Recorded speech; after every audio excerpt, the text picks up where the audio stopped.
dengan sengaja mereka menyembunyikan kebenaran. Buka aja, kenapa mesti lapor?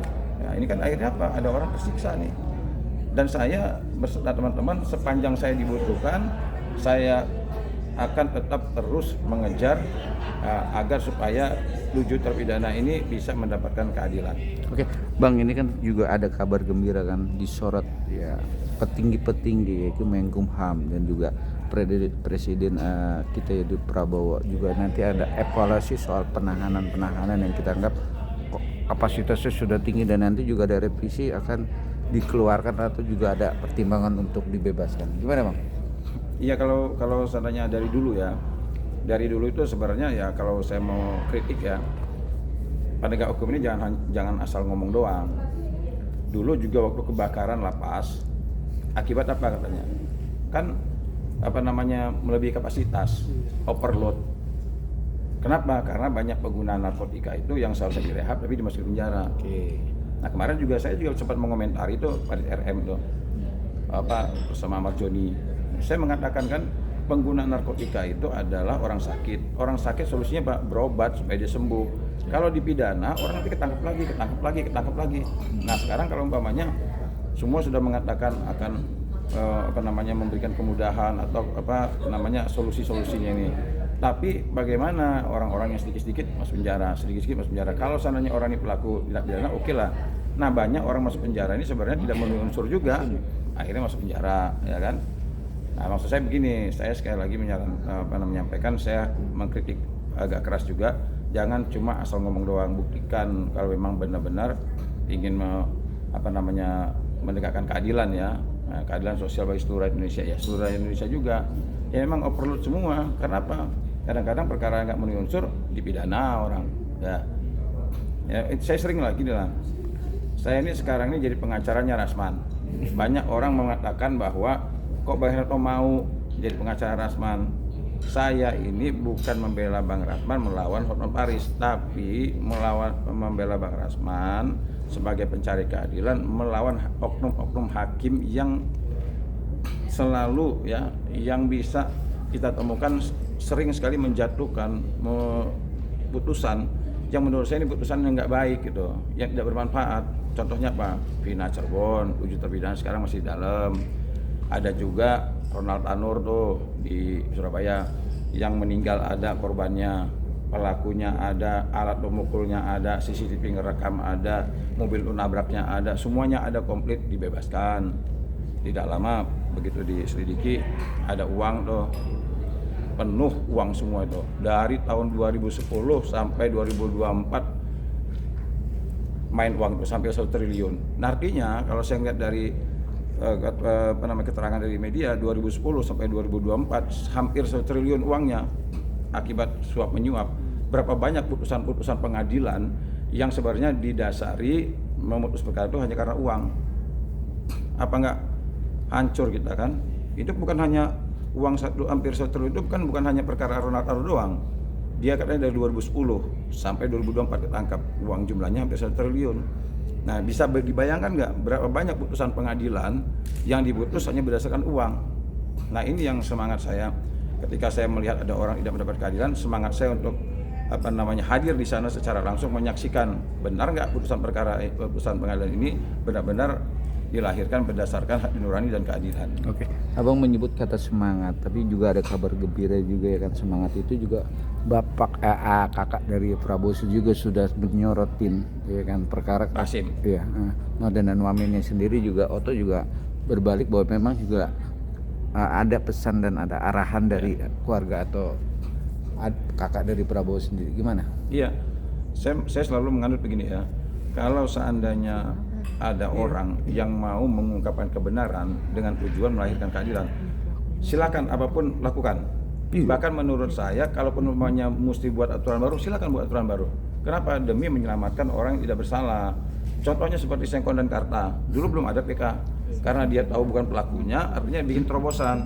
Nah, sama seperti sekarang, kalau kita meyakini bahwa orang ini bukan pelakunya, nah apalagi Pak Hasim sudah memberikan, sampai saya dengar tuh kemarin Pak Otto Hasibuan kan mengatakan begini, Pak Hasim sempat menyampaikan kepada saya, tolong perhatikan Sudirman. Nah artinya ini sinyal bagus. Nah maksud saya ketika sudah Pak Hasim mengatakan seperti itu, Pak Otto Hasibuan ya sekarang jadi Wamenko yang juga penasihat hukumnya 7 terpidana, ayo dong action buru-buru, jangan lama-lama, kasihan ini orang di dalam penjara sudah 9 tahun di penjara dia, udah habis masa depan dia. Ya kan ya buru-buru dong. Kalau kita ini kan hanya berjuang di luar, nggak punya kekuasaan. Nah mereka yang punya kekuasaan. Tapi sekali lagi, masa sih kita nggak tersentuh hati kita ngeliat Sudirman udah begitu masih badannya kecil, diborgol, masuk rumah sakit. Masa kita nggak tersentuh hati kita?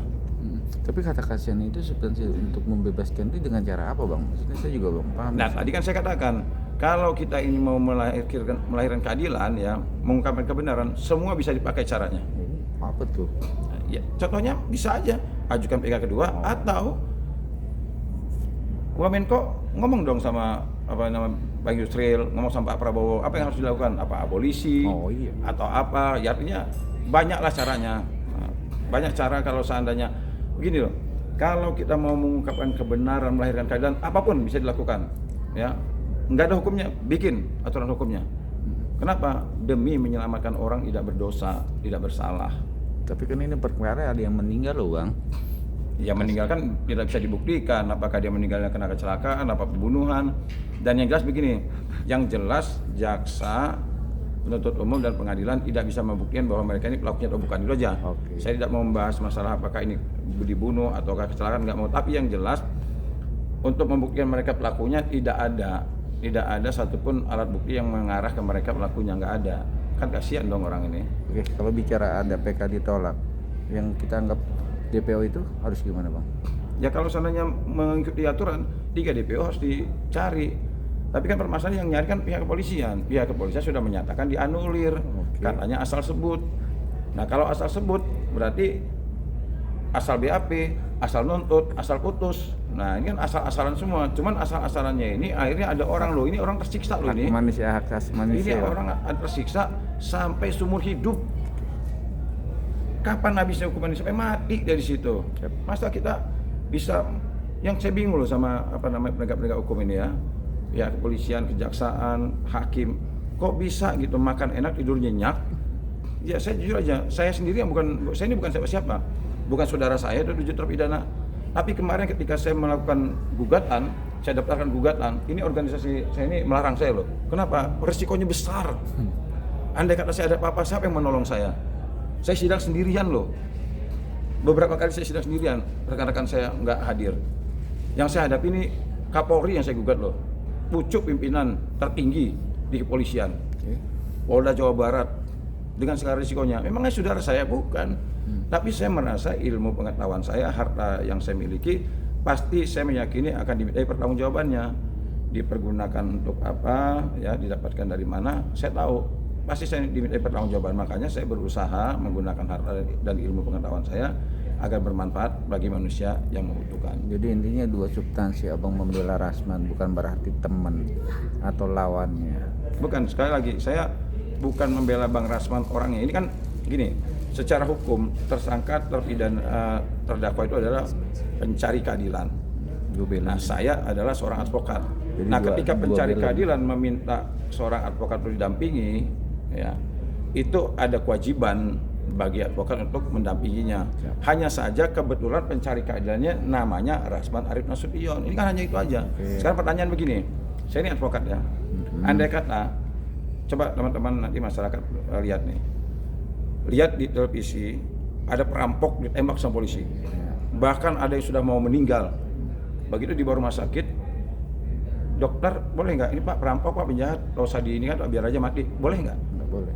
Tetap. Lebih kejam mana kalau seandainya saya seorang advokat, ada orang butuh bantuan, saya nggak mau tolong kamu, saya benci sama kamu. Nah sekarang dokter itu menyelamatkan orang yang datang ke rumah sakit itu. Ada yang penjahat, ada yang pembunuh, ada yang sudah dimasak dan sebagainya. Nah pertanyaannya, itu dokter ngapain nyelamatin penjahat? Bisa nggak kita bilang sama dokter, dok jangan diobati dok, ini penjahat dok yang kita ini kan, bisa nggak? Boleh nggak? Siap. Dokter juga terikat dengan sumpah. Nah kira-kira seperti itulah.